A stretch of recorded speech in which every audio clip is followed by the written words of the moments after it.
एक अग्नि की चिंगारी बुझते बुझते भी कुछ ना कुछ भस्म करने का सामर्थ्य रखती है सखी। माधव की कोई भी बात कभी भी निरर्थक नहीं होती।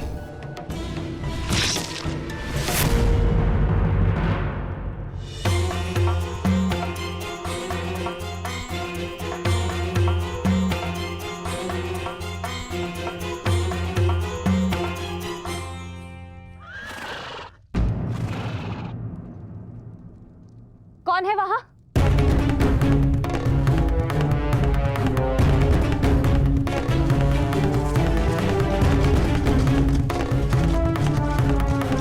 कौन है?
ये तो पांचाली का स्वर है।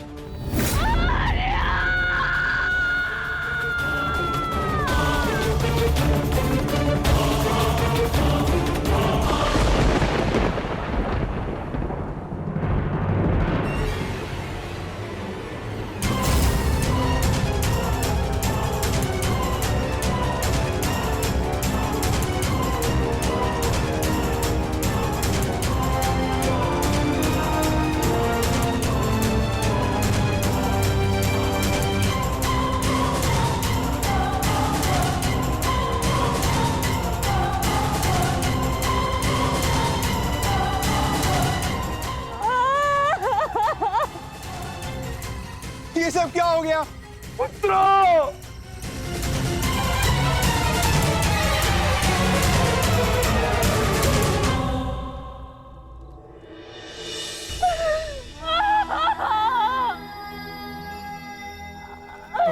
आपने कहा था कि हमारी कोई मृत्यु नहीं होगी, तो क्या है ये सब?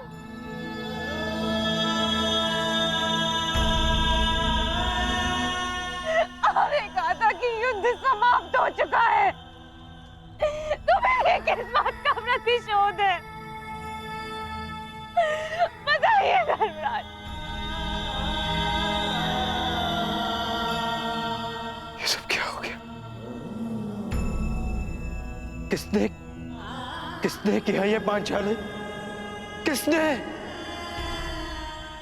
मैंने नहीं देखा, वो दूर भाग रहा था, बस अंधकार में उसका मस्तक चमक रहा था, जैसे मणि,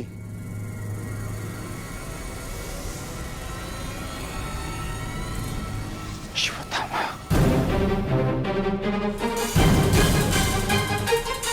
अश्वत्थामा!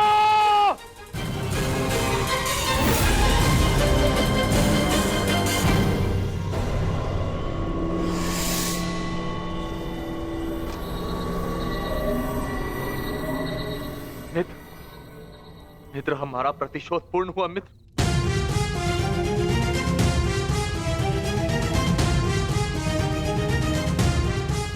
मित्र, उठो मित्र, हम जीत गए मित्र। मैंने तुम्हें विजय दिला दी मित्र। मैंने पांचों पांडवों और और अपने पिता के हत्यारे का वध कर दिया मित्र। देखो,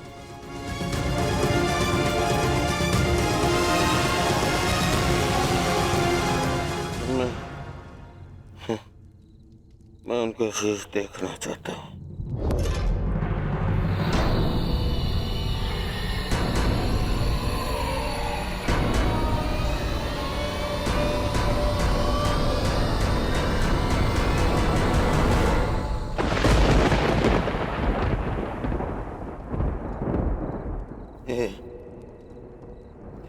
ये पांडव नहीं है।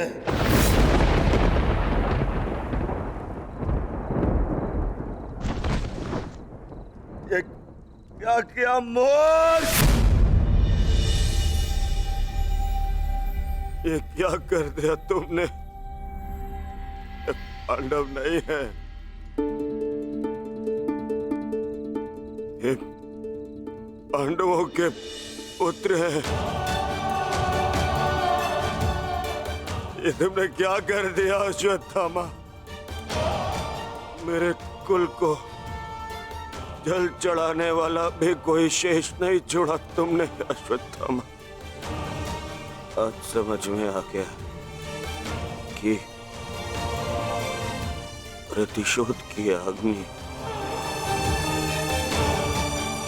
स्वयं को ही जला देती है। ये क्या कर दिया मैंने? नहीं मित्र। अश्वत्थामा!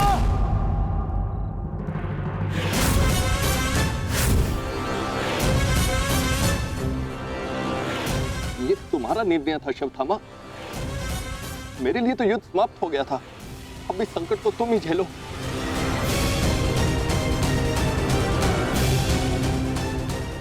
अपनी मृत्यु के लिए सज्ज हो जाओ। मित्र मुझे बचाओ मित्र।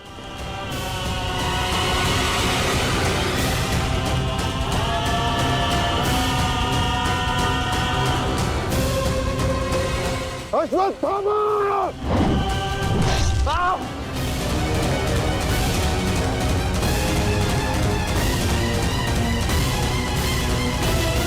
मित्र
पांडवों, सब साथ में प्रहार करते हो? अगर साहस है तो एक एक करके आओ। तो ठीक है, चुनो किसे चुनौती देना चाहते हो तुम।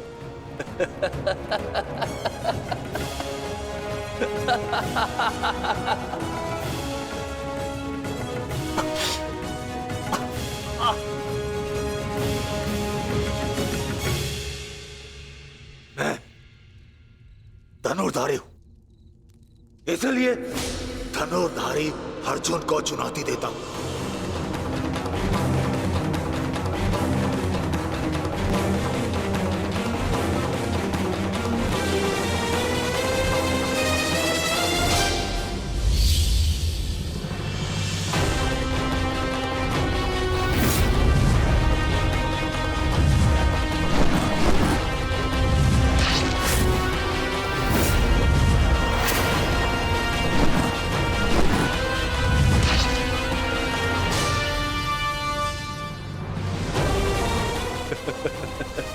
थे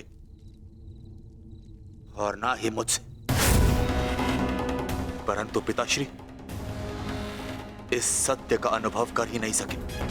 परंतु आज मैं तुम्हें इस सत्य का ज्ञान करा के ही रहूंगा। आज मैं वो कर दिखाऊंगा जो मित्र कर्ण भी ना कर सका, क्योंकि ना तो मुझ में किसी श्राप की छाया है और ना ही किसी दायित्व का भार। मेरा केवल एक ही उद्देश्य है, प्रतिशोध। प्रतिशोध।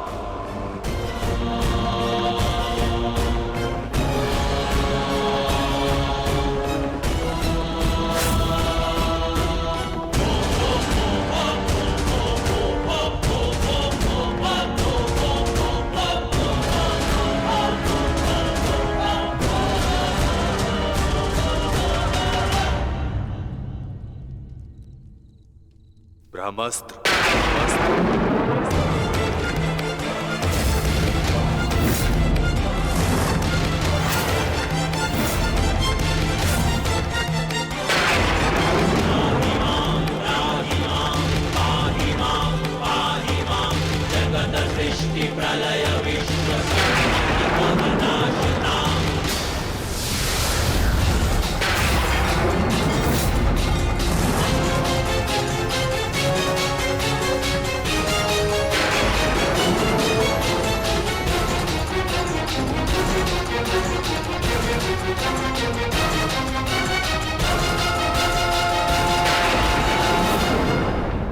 तुम्हें क्या लगता है कि ब्रह्मास्त्र ज्ञान केवल तुम्हें है?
पार्थ, यदि दो ब्रह्मास्त्र आपस में टकराए तो ये धारा जीवन विहीन हो जाएगी।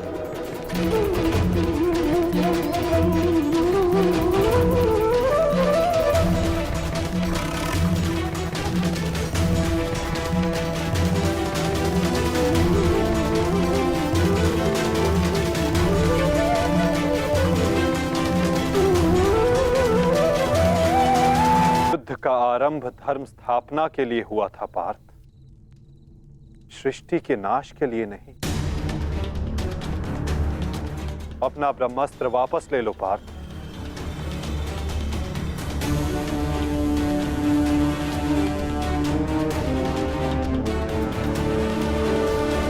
धर्मा एव हतो हन्ति, धर्मो रक्षति रक्षितः।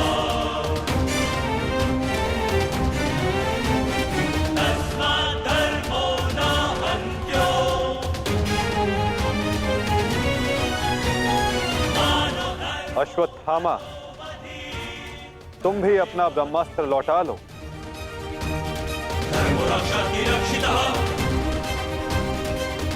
धर्मो नाहन्यो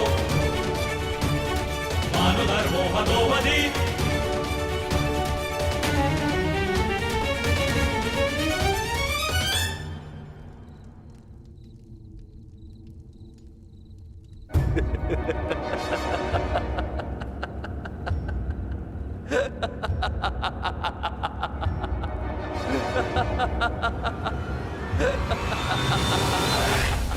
मुझे लगता था कि मेरे पिताश्री सबसे अधिक प्रेम मुझसे करते, अपने पुत्र से,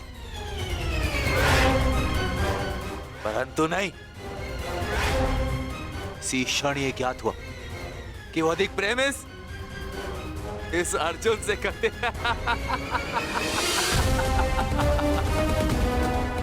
कदाचित इसीलिए उन्होंने अर्जुन को ब्रह्मास्त्र वापस लेने का मंत्र सिखाया, परंतु मुझे, अपने पुत्र अश्वत्थामा को नहीं।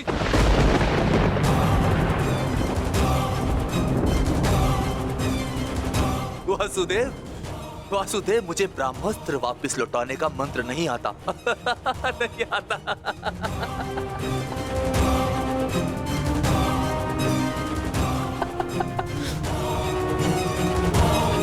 इसीलिए अब मुझे इस ब्रह्मास्त्र का संधान करना ही होगा। परंतु नियम अनुसार तुम उस पर ब्रह्मास्त्र का संधान नहीं कर सकते जिसने तुम पर से साधा हुआ ब्रह्मास्त्र लौटा लिया हो अश्वत्थामा। अब तुम इस अस्त्र का संधान अर्जुन पर नहीं कर सकते अश्वत्थामा। तुम्हें इसका संधान अब किसी और दिशा में करना होगा।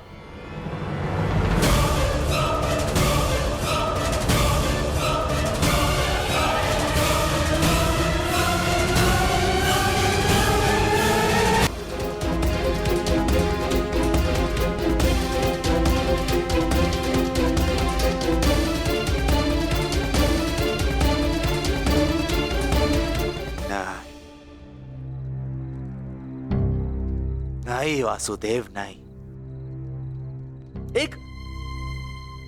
एक साधारण से ग्वाले पर मैं अगर ब्रह्मास्त्र का संधान करूंगा तो ये ब्रह्मास्त्र का अपमान होगा। वासुदेव, तुम्हें तो इस महाविनाश की ग्लानि से ही मर जाना चाहिए।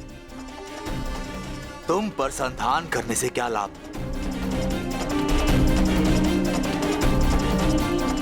ज्येष्ठ भ्राता युधिष्ठिर, क्यों ना मैं इस ब्रह्मास्त्र का संधान तुम पर करूं?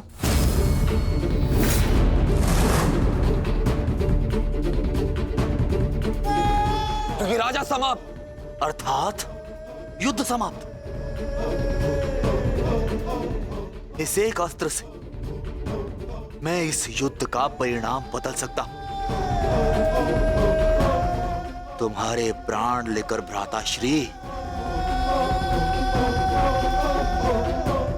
परंतु नहीं, क्योंकि जिस मित्र दुर्योधन के लिए हमने ये युद्ध लड़ा वो अपने जीवन का युद्ध हार चुका। इसीलिए इस युद्ध और इस विजय का कोई अर्थ ही नहीं है। भ्राता भीम, गदाधारी भीम, क्यों ना इस ब्रह्मास्त्र से मैं तुम्हारा संहार कर दूं? क्योंकि तुमने मेरे पिता के साथ छल किया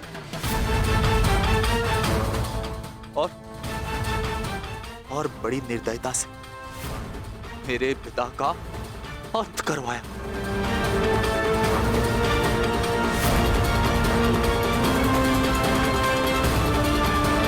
परंतु नहीं। बताइए वासुदेव कि मैं इस ब्रह्मास्त्र का संधान किस पर करूं? उत्तर दीजिए वासुदेव, उत्तर दीजिए।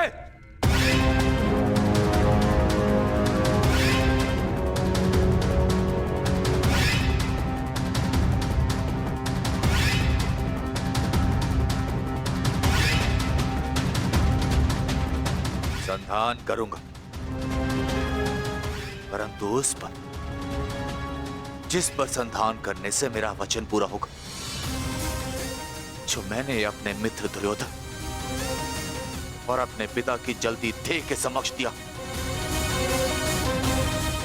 कि मैं पांडवों के संपूर्ण वंश का विनाश करूंगा।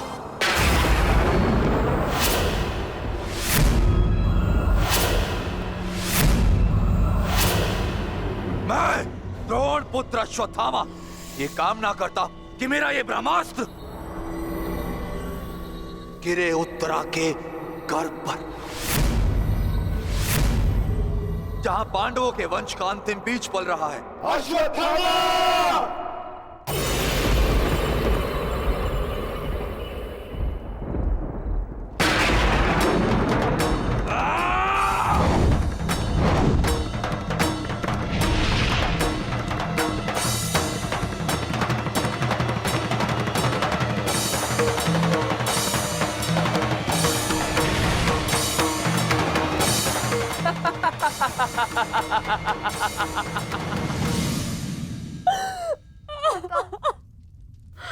तो सब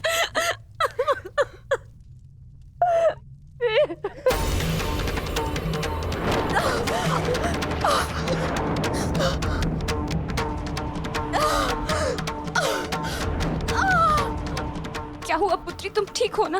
पता नहीं, ऐसा लग रहा है जैसे किसी ने मेरे घर पर प्रहार कर दिया।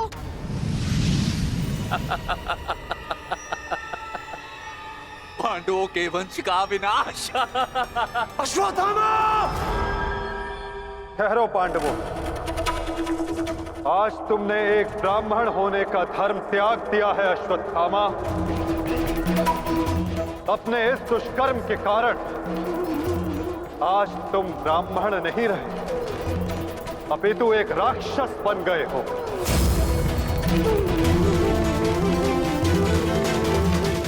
आज तुम्हें वो दंड दिया जाएगा जो एक राक्षस को दिया जाता है। तुम्हें अपने दुष्कर्मों का परिणाम भुगतना होगा अश्वत्थामा। परंतु माता, उत्तरा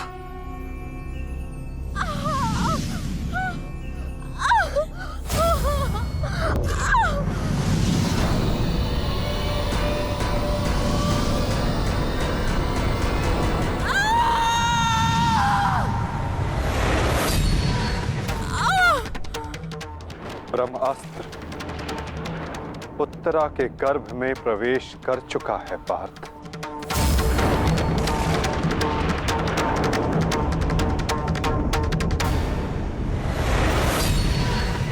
नहीं माता, ब्रह्मास्त्र का प्रहार कभी व्यर्थ नहीं जाता पार्थ।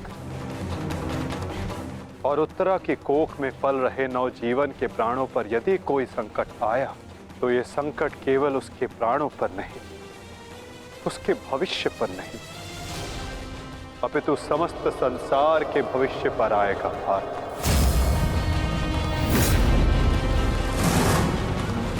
ये इस युग का अंत कहलाएगा पार्थ। अपितु इस नवजीवन की सुरक्षा करना आवश्यक है। धर्म के रक्षण के लिए इस नवजीव का जीवित रहना आवश्यक है पार्थ। माता रक्षा कीजिए, मेरे संतान पे कोई संकट आ रहा है। माता रक्षा कीजिए, कुछ कीजिए माधव, ऐसा अनर्थ मत होने दीजिए।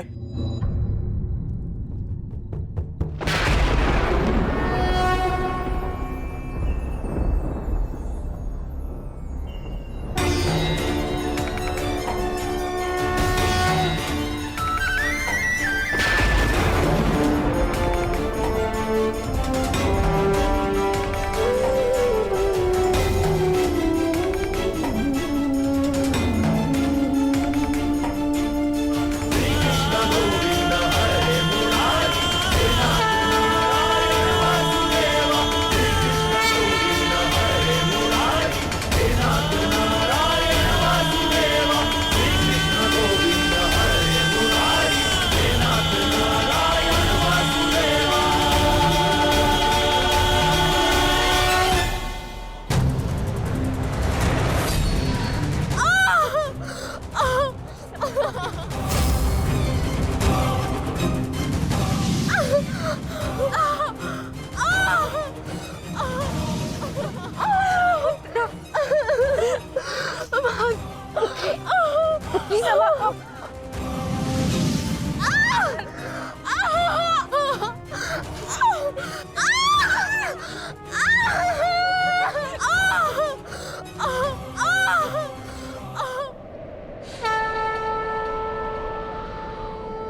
अभी ये बालक सुरक्षित है।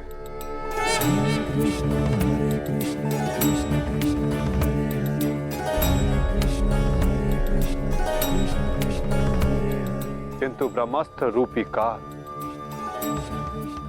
अभी भी इस पर घात लगाए बैठा है।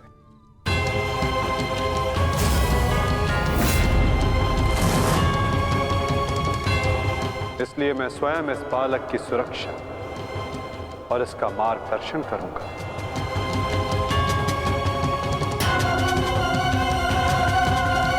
परंतु इस अद्भुत बालक की परीक्षा की घड़ी तो अब प्रारंभ हुई है।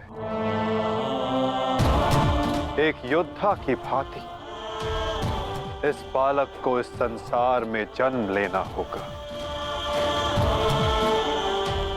जो धर्म के मार्ग को प्रशस्त करेगा। एक योद्धा इस संसार में आने के पश्चात युद्ध लड़ता है, किंतु इस बालक को जन्म लेने के लिए संघर्ष करना होगा और जीवन की ये परीक्षा इसे स्वयं देनी होगी।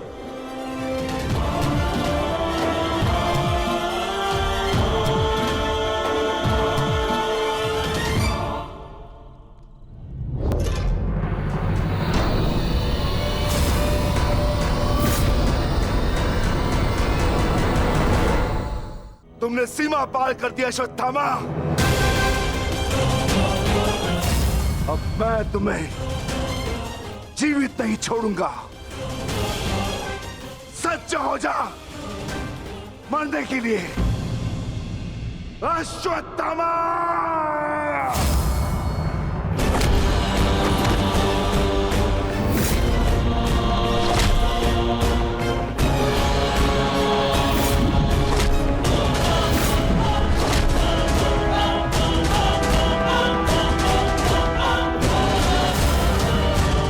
ठहरो विकोदर।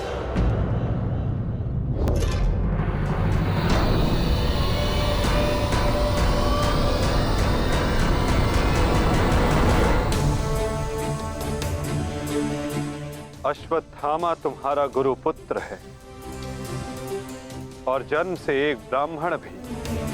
इसकी हत्या का पाप तुम अपने सर पर ना लो विकोदर।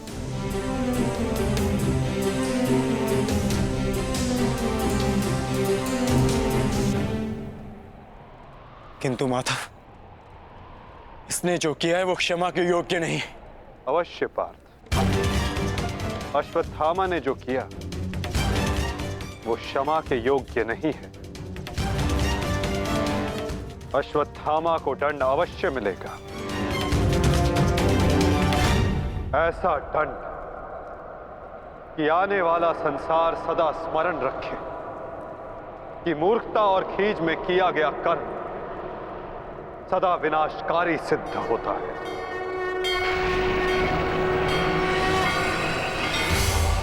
पार्थ,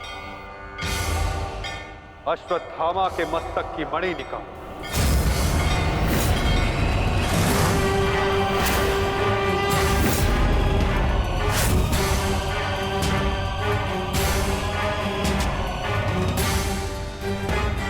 नहीं वासुदेव, आप ऐसा नहीं कर सकते। देना है तो मुझे मृत्युदंड दीजिए वासुदेव, परंतु ऐसा मत कीजिए। तुम वीर गति पाने के योग्य नहीं हो अश्वत्थामा। तुमने जो किया है उसका दंड तुम आजीवन भुगतोगे। पार्थ,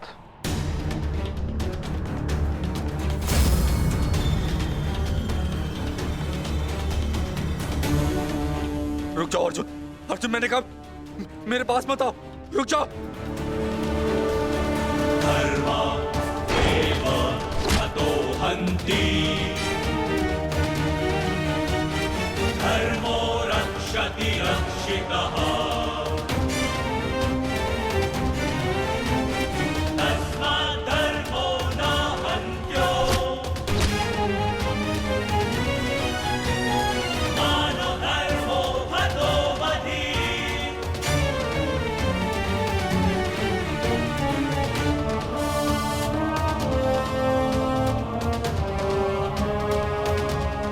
अर्जुन नहीं, नहीं अर्जुन, धर्मो रक्षति रक्षितः, नहीं अर्जुन, नहीं अर्जुन, मानो धर्मो हतो वधि। अर्जुन नहीं, नहीं अर्जुन, अर्जुन नहीं, नहीं अर्जुन, धर्मो रक्षति रक्षितः, नहीं अर्जुन, नहीं अर्जुन,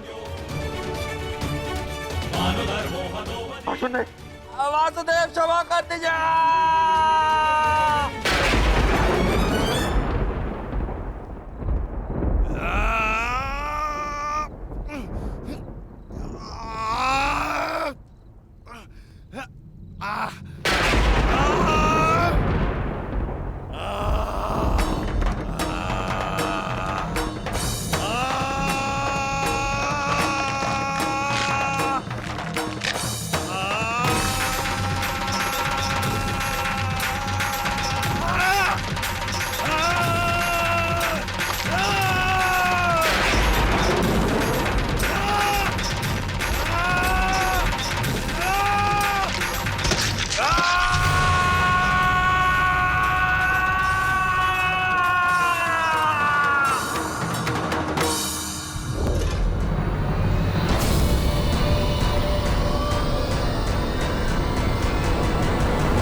मैं तुम्हें श्राप देता हूं अश्वत्थामा, तुम्हारे ये घाव कभी नहीं भरेंगे। तुम चिरकाल तक आजीवन ऐसे सड़ते रहोगे।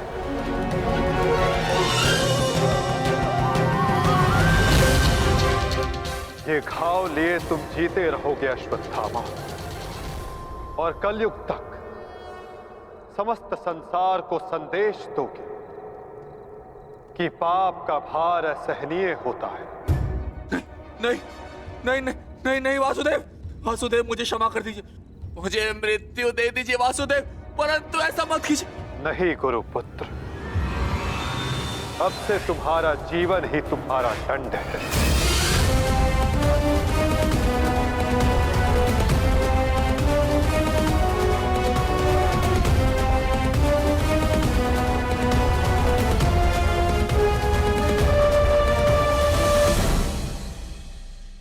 तुम्हें श्राप देता हूं अश्वत्थामा,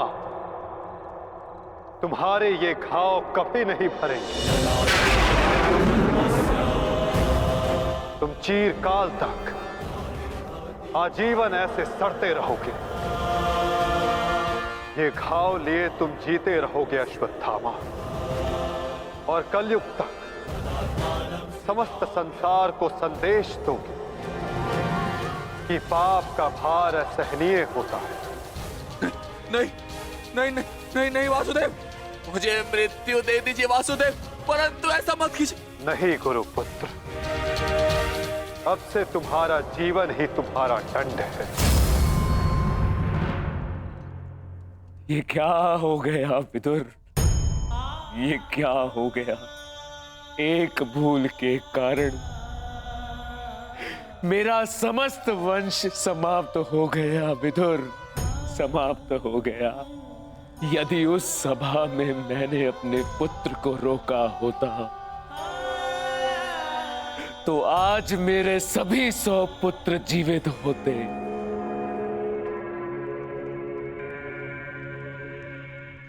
किंतु अब समय आ गया है पश्चाताप करने का। जाओ विदुर, और पांडवों को जाकर संदेश दो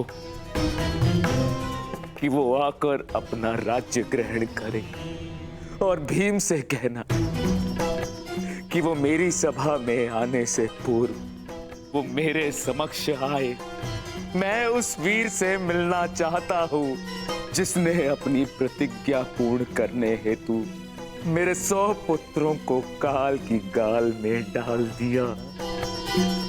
जाओ विदुर, जाओ।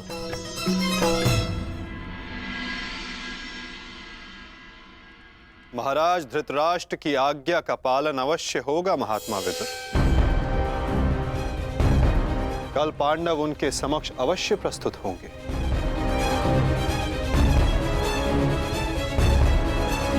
और विकोदर भीम भी।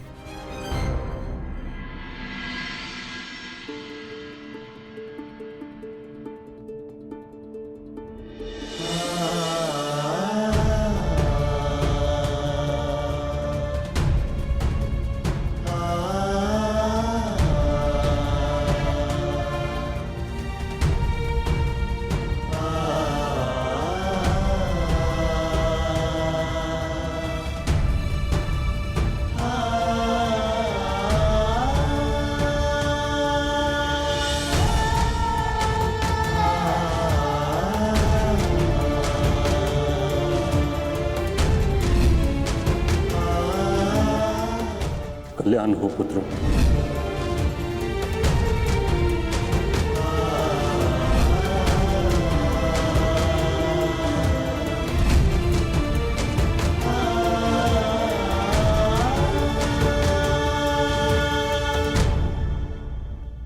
धर्मराज,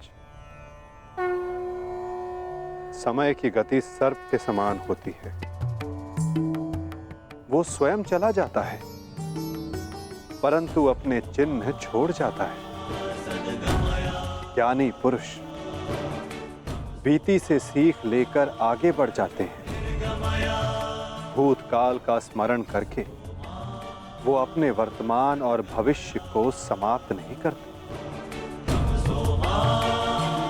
अब समय आ गया है अपना अधिकार लेने और प्रजा को उसका अधिकार दिलाने का। धर्मराज,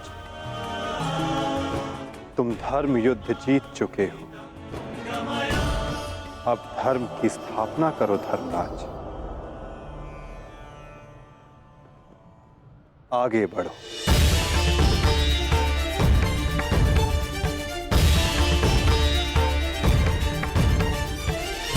क्षमा शमोस्तेयम् शौचमिन्द्रिय निग्रहः। क्षमा शमोस्तेयम् शौचमिन्द्रिय निग्रहः। निर्विद्या सत्यं क्रोधो दशकं धर्मलक्षणम्। स्वागत है सम्राट। महाराज धृतराष्ट्र आप सभी की प्रतीक्षा कर रहे हैं। भक्षणम् दशकं धर्मरक्षणम्। ठहरो सैनिक।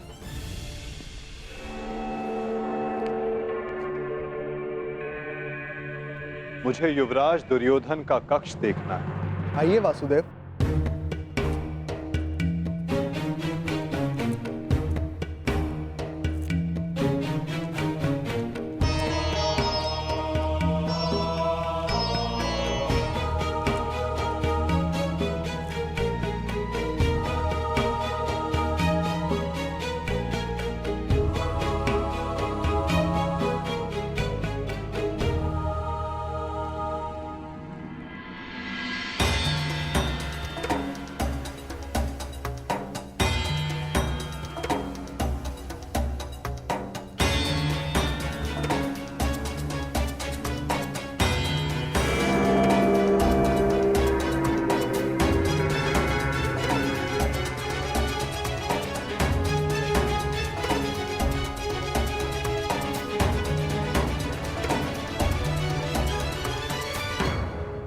इस लो प्रतिमा का उपयोग युवराज अपने युद्ध अभ्यास के लिए किया करते थे।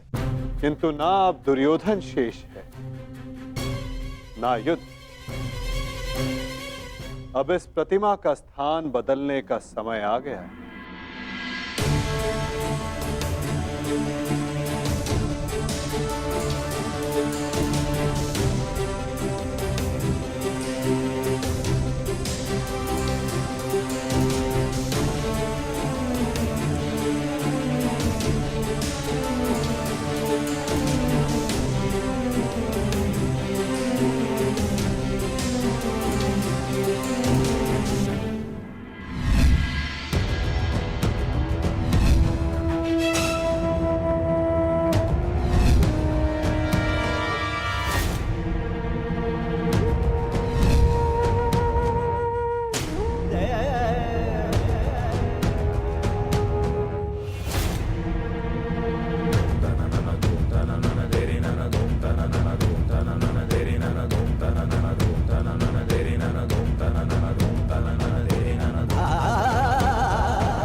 ये वही सभा है जो भारत के सबसे वीर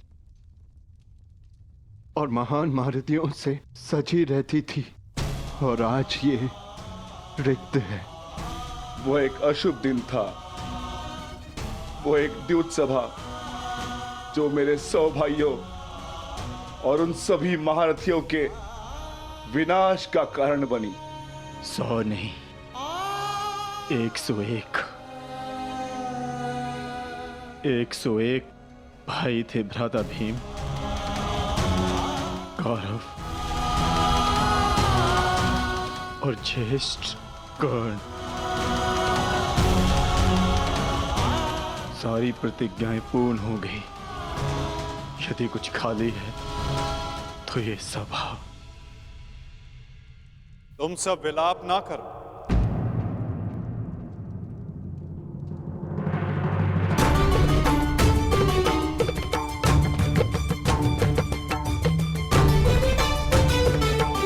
तुम सब ने धर्म के लिए युद्ध लड़ा, ऐसा कुछ नहीं किया जिसके कारण तुम्हें पश्चाताप अनुभव हो। ठीक कहा वासुदेव।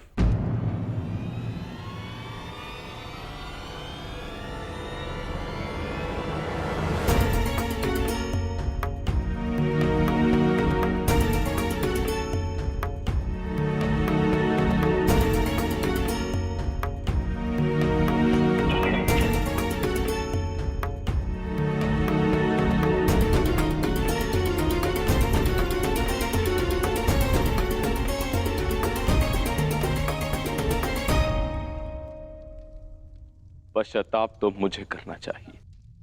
एक राजा का कर्तव्य होता है अपनी प्रजा को उन्नति के द्वार तक लेकर जाना,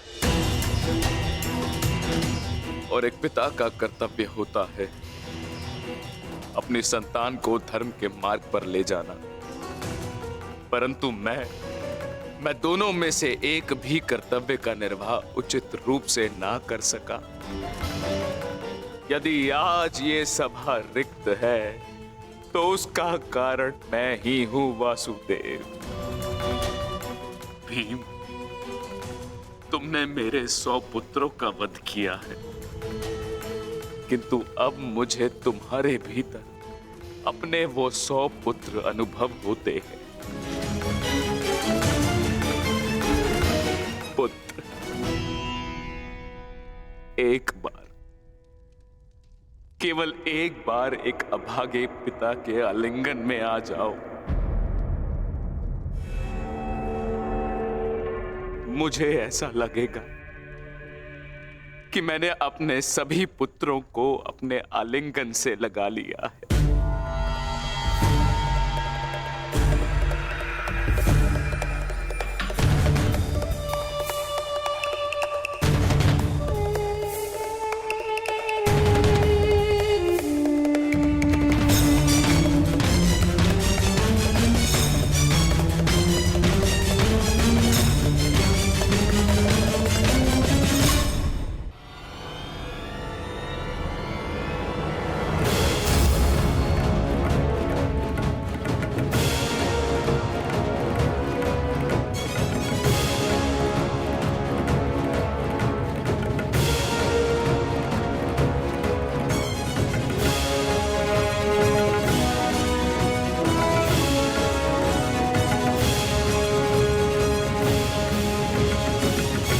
तुम्हारे अंदर 100 हाथियों का बल है ना भीम, और मेरी भुजाओं में भी मेरे 100 पुत्रों का वध करते हुए तुम्हें तनिक भी पीड़ा नहीं हुई भीम? तनिक भी हृदय नहीं कांपा तुम्हारा अपने भ्राताओं का वध करते हुए?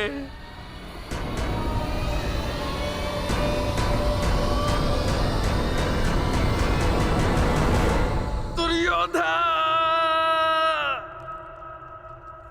ये तुम्हारे लिए है पुत्र।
ये तुम्हारा अंत है भीम, अंत है, अंत है, अंत है।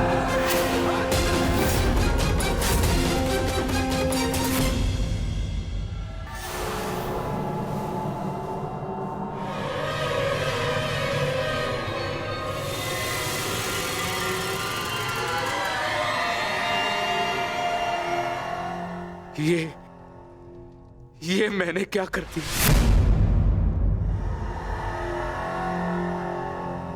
मैं भी पुत्र हंता हो गया। ये मैंने क्या कर दिया देव? भ्राता पांडु, मुझे क्षमा कर देना भ्राता पांडु।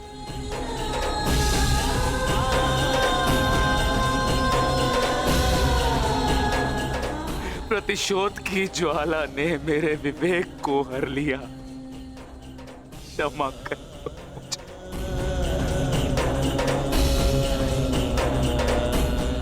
पुत्र भीम।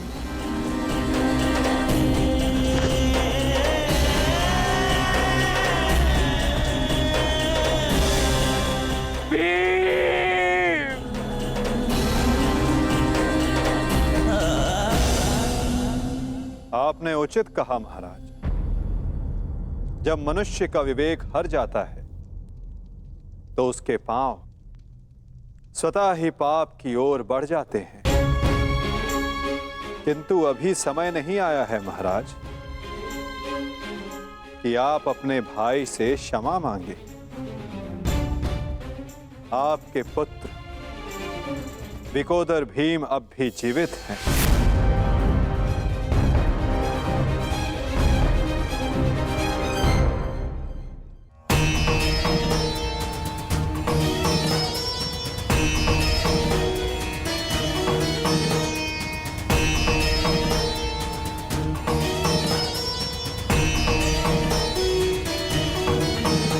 एक विवेकहीन निर्णय ने द्यूत रचा, दूसरे विवेकहीन हठ ने पांचाली का चीर हरण किया। ये विवेकहीनता ही तो थी महाराज जो महाभारत का बीज बना। नारायणं नमस्कृत्य नरं चैव नरोत्तमं प्रतिशोध की अग्नि शत्रु से पूर्व स्वयं को जलाती है। अपने मन को शांत कीजिए। आप अभी पुत्रहीन नहीं हुए हैं। आपके 5 पुत्र अभी जीवित हैं।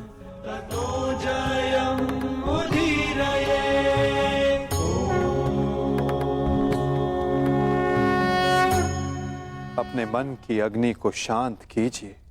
किंतु मेरे मन की अग्नि शांत नहीं होगी वासुदेव।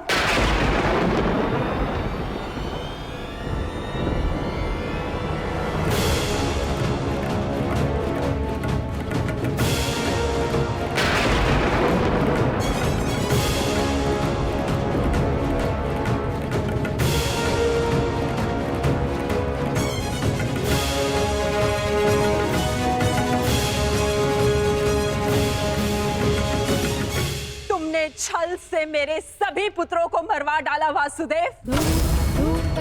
मैंने प्रयास किया कि मेरा एक पुत्र शेष रह जाए, परंतु उस प्रयास को भी तुम्हारे छल ने भंग कर दिया। श्री बलराम को भी अपने कपट में उलझाकर मौन करवा दिया तुमने, परंतु इस माता की ममता अब मौन नहीं रह सकती। तुम्हारे छल से मेरे कुल का नाश हुआ है वासुदेव। मैं तुम्हें श्राप देती हूं कि जिस प्रकार तुमने मेरे कुल का अंत किया है, उसी प्रकार तुम्हारे कुल का अंत भी होगा।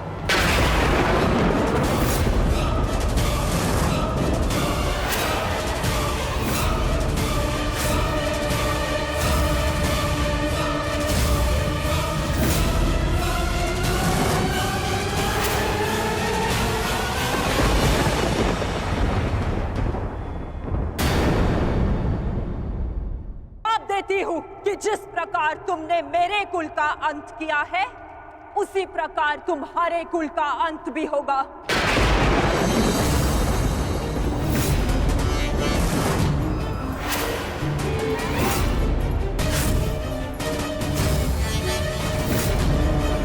तुम्हारा कुल भी ऐसे ही आपस में लड़कर नष्ट हो जाएगा।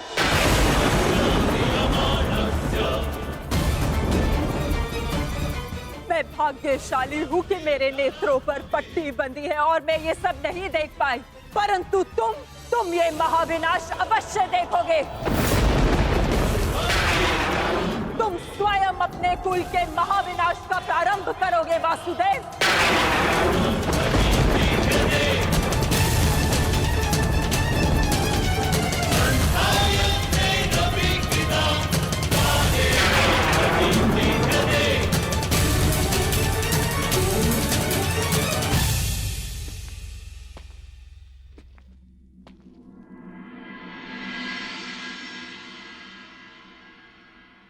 जिस प्रकार एक प्रसन्न माता का आशीष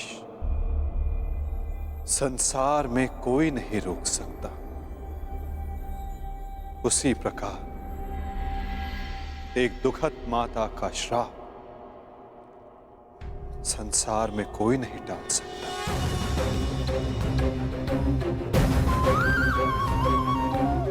मुझे आपका श्राप स्वीकार है माते।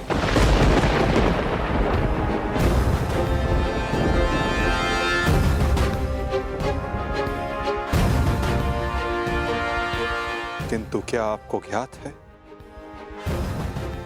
कि इस युद्ध का सत्य क्या है? क्या आप जानती हैं कि इस महाविनाश, इस महायुद्ध का वास्तविक रूप क्या है? मेरे साथ चलिए माता, उस कुरुक्षेत्र की रणभूमि पर जो इस महाविध्वंस, इस महाभारत की साक्षी बनी है।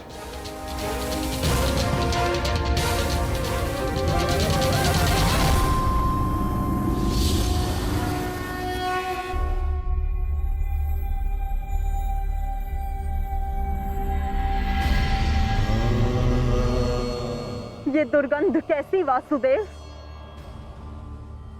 ये दुर्गंध उन वीरों के शवों की है जिन्होंने इस महायुद्ध में अपना बलिदान दिया है माता, परंतु जिन्हें अंतिम संस्कार का अवसर भी ना मिला। ये दुर्गंध यहाँ हुए भीषण संहार के एक एक क्षण का अनुभव करा रही है मुझे। तुमने छल से मेरे एक एक पुत्र का वध कराया है वासुदेव। अपने दिए गए श्राप पे मुझे कतई भी पश्चाताप नहीं है। इस युद्ध से किसी को कुछ प्राप्त नहीं हुआ। ये युद्ध सबके लिए दुर्भाग्य ही साबित हुआ है और तुम्हारे लिए भी ये दुर्भाग्य ही साबित होगा। और आज मेरे श्राप के रूप में तुम भी उस युद्ध से दुर्भाग्य ही लेकर जाओगे। जब आप मुझे अपराधी मान ही चुकी हैं, जब आप मुझे दंड दे ही चुकी हैं, तो आप मेरा कोई स्पष्टीकरण भी स्वीकार नहीं करेंगी माता।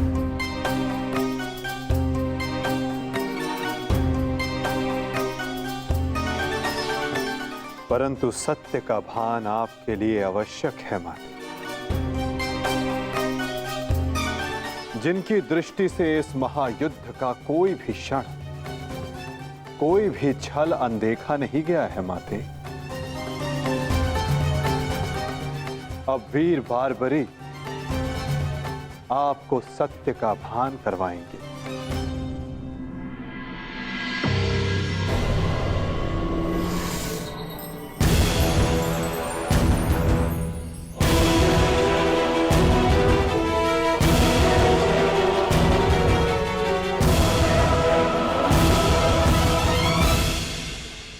अब आपके समक्ष वीर बारबरीक है गांधार पुत्री,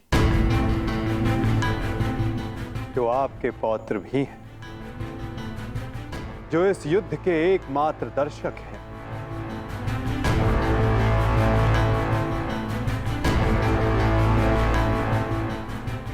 वो बारबरी जिन्होंने अपना शीश दान किया और अमर हो गए।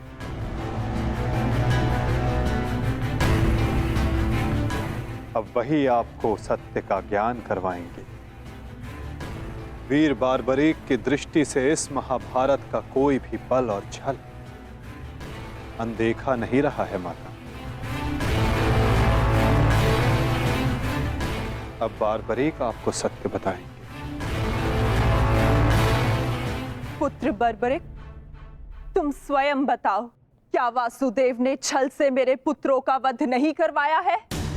यदि तुमने इस युद्ध का एक एक क्षण निष्पक्ष होकर देखा है, तो बताओ, कौरव वंश के वट वृक्ष महामहिम भीष्म, जिन्हें इच्छा मृत्यु का वरदान था, क्या वासुदेव ने उन्हें अपने छल से धराशाही नहीं करवाया है? क्या वासुदेव ने द्रोण पुत्र अश्वत्थामा की मृत्यु का छल रचकर आचार्य द्रोण का वध नहीं करवाया है?